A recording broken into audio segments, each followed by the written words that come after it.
दोस्तों, आज की सबसे पहली और बड़ी खबर। ओडिशा और जम्मू से रांची आई ट्रेन में 65 मिले संक्रमित। दोस्तों, झारखंड में कोरोना एक बार फिर से झारखंड की राजधानी रांची में लौटने लगा है। 72 दिनों के बाद एक बार फिर राजधानी में कोरोना ब्लास्ट हुआ है और यहाँ 65 नए संक्रमित मरीज मिले हैं।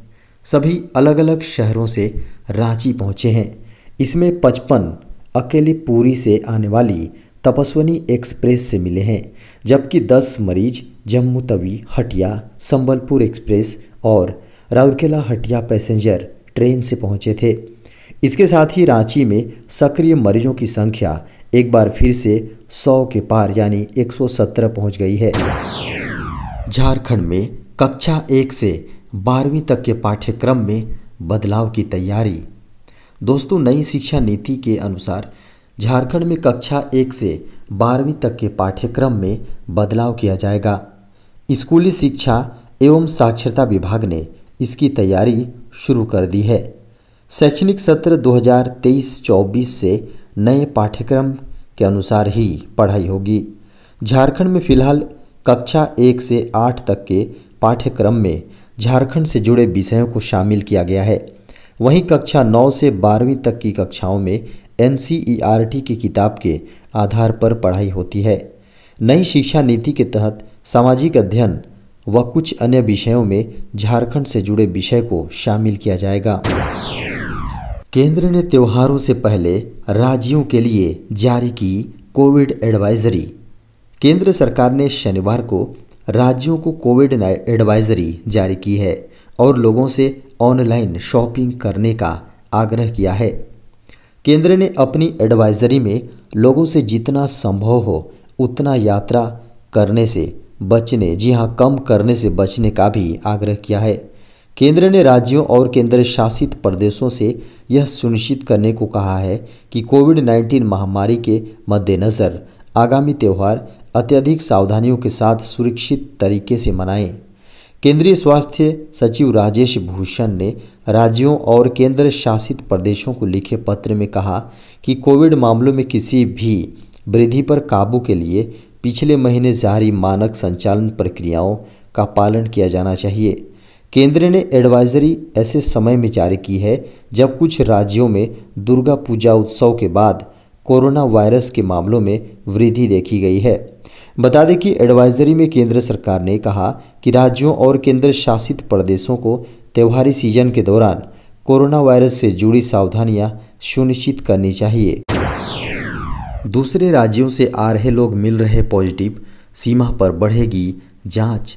स्वास्थ्य विभाग के अपर मुख्य सचिव अरुण कुमार सिंह ने शनिवार को कहा कि झारखंड की प्रवेश सीमा पर जांच की संख्या बढ़ाई जाए।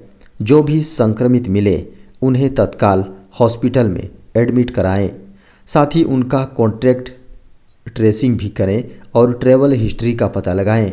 इसके अलावा वह जिन राज्यों से आए हैं उन राज्यों की सरकार को भी सूचित करें। हर हाल में संक्रमितों को अस्पताल में भर्ती कराएं। बाहर घूमने पर संक्रमित लोग कई लोगों को प्रभावित कर सकते हैं। इसे लेकर उन्होंने जिले के उपायुक्तों और सिविल सर्जन को निर्देश दिया है। देश में पिछले 24 घंटे में मिले कोरोना के 15,906 नए मरीज। देश में कोरोना के नए मामलों में थोड़ी कमी आई है। रविवार सुबह जारी आंकड़ों के अनुसार पिछले 24 घंटों में कुल 15,906 नए मरीज सामने आए हैं। कोरोना से ठीक होने वालों की संख्या 16,479 रिकॉर्ड की गई। इस दौरान पूरे देश में कोरोना से 561 मरीजों की मौत हुई है। बता दें कि देश के प्रांतों में केरल में कोरोना की स्थिति चिंताजनक बनी हुई है। वहां पिछले 24 घंटों में सबसे अधिक 8,909 मरीज दर्ज हुए हैं। राज्य में इस दौरान 65 मरीजों की मौत हुई है। केंद्रीय स्वास्थ्य मंत्रालय के अनुसार पिछले 24 घंटों में संक्रमण दर 1.19% हो गई है। पिछले 55 दिनों से रोजाना संक्रमण दर 3% से नीचे दर्ज की जा रही है। बता दें कि देश में अब तक कोरोना के कुल 3 करोड़ 41 लाख से अधिक मामले सामने आ चुके हैं। सक्रिय मरीजों की संख्या 1,72,000 594 हैं। झारखंड की राजधानी रांची के बीच चौराहे पर ट्रैफिक पुलिस को कुचला पिकअप। दोस्तों बड़ी खबर है, झारखंड की राजधानी रांची के अरगोड़ा चौक में एक पिकअप वाहन ड्राइवर ने ट्रैफिक पुलिस को कुचल दिया। जवान को आनन फानन में नज़दीक के हॉस्पिटल ले जाया गया, जहां डॉक्टर ने उन्हें मृत घोषित कर दिया। मृतक पुलिस जवान का नाम धीरेन्द्र कुमार रॉय है। वे मूल रूप से पलामू के रहने वाले थे। बता दें कि जवान को कुचलकर ड्राइवर भागने की कोशिश कर रहा था। वहां तैनात पुलिसकर्मी ने उसे 1 किलोमीटर दूर खदेड़ कर पकड़ा। हालांकि भागने के क्रम में पिकअप का पहिया खुल गया। इसके बाद वह उतरकर भागने की कोशिश की तो पीछे से आ रहे ट्रैफिक जवान ने उसे गिरफ्तार कर लिया। रिसालदार बाबा दरगाह पहुंचे मुख्यमंत्री श्री हेमंत सोरेन। उर्स के मौके पर झारखंड के मुख्यमंत्री श्री हेमंत सोरेन रविवार को डोरंडा स्थित हजरत कुतुबुद्दीन रिसालदार बाबा के दरगाह पर पहुंचे। उन्होंने बाबा के दरगाह पर चादर पोशी की। चादर पोशी से पहले मुख्यमंत्री चादर को अपने सिर पर लेकर मज़ार तक पहुंचे। चादर पोशी के बाद मुख्यमंत्री ने झारखंड की खुशहाली और अमन चैन की दुआएं मांगी। बता दें कि इस अवसर पर मुख्यमंत्री ने बाबा से आशीर्वाद भी मांगा कि राज्य की जनता का जो जिम्मा मुझे सौंपा है उस जिम्मेवारी को सही तरह से निभा सकूं। मुख्यमंत्री ने कहा कि हजरत कुतुबुद्दीन रिसालदार बाबा की दरगाह सामाजिक सौहार्द का प्रतीक है। आस्था और सद्भावना के इस पवित्र स्थल में जो लोग सच्चे दिल से दुआ मांगते हैं उनकी मुरादें पूरी होती हैं। ग्रीन एनर्जी में आत्मनिर्भर बनने के लिए सरकार की बड़ी योजना। देश में ग्रीन एनर्जी इंडस्ट्री को आत्मनिर्भर बनाने, जी हां, आत्मनिर्भर भारत योजना के तहत प्रोत्साहन देने के लिए केंद्र सरकार ने green field advanced chemistry cell यानी ACC मैन्युफैक्चरिंग यूनिट्स लगाने के लिए ग्लोबल बीड्स मंगाई है। देश में अभी ACC की पूरी डिमांड को इंपोर्ट के जरिए पूरा किया जा रहा है। इससे लिथियम आयन सेल्स के लिए चीन और ताइवान से काफ़ी इंपोर्ट हो रहा है। सरकार अब चाहती है कि लोकल या विदेशी कंपनियां ACC मैन्युफैक्चरिंग यूनिट्स लगाएं। इसके लिए सरकार की ओर से मदद दी जाएगी। इन बिड्स को अगले वर्ष जनवरी में खोला जाएगा। झारखंड के 10 गैर अनुसूचित जिलों में होगी 680 अभ्यर्थियों की नियुक्ति। झारखंड के 10 गैर अनुसूचित जिलों में हाई स्कूलों के शिक्षकों की नियुक्ति जल्द ही होगी। इसके लिए स्कूली शिक्षा और साक्षरता विभाग ने आदेश जारी कर दिया है। इसके तहत 680 शिक्षकों की नियुक्ति का आदेश माध्यमिक शिक्षा निदेशक हर्ष मंगला ने सभी जिलों को जारी कर दिया है। इसके तहत इतिहास, नागरिक शास्त्र विषय के अनुशंसित अभ्यर्थियों की नियुक्ति की जाएगी। अभ्यर्थियों के शैक्षणिक प्रमाण पत्र और अन्य दस्तावेज की जांच के बाद संबंधित जिलों में नियुक्ति पत्र दिया जाएगा और स्कूलों का आवंटन किया जाएगा। बता दें कि निदेशक हर्ष मंगला ने कहा कि झारखंड कर्मचारी चयन आयोग की ओर से की गई अनुशंसा पूरी तरह से औपबंधिक है।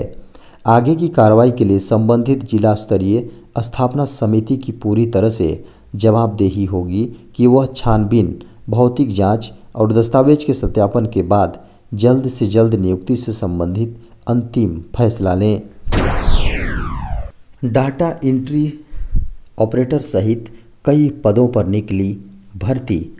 इंडियन ऑयल कॉरपोरेशन लिमिटेड यानी IOC ने कई पदों पर भर्ती निकाली है। इसके तहत कंपनी ने डाटा एंट्री ऑपरेटर, टेक्नीशियन सहित कई पदों पर बम्पर भर्तियां की जा रही हैं। इंडियन ऑयल कॉरपोरेशन लिमिटेड ने मथुरा, पानीपत, हल्दिया, बरौनी और अन्य जगहों पर स्थित रिफाइनरी में अप्रेंटिस की भर्ती के लिए विज्ञापन जारी किया है। इसके लिए ऑनलाइन आवेदन शुरू हो गया है। ऑनलाइन आवेदन की प्रक्रिया के लिए 22 अक्टूबर 2021 से शुरू हो गई है। आवेदक अपना आवेदन ऑफिशियल वेबसाइट iocl.com पर दे सकते हैं।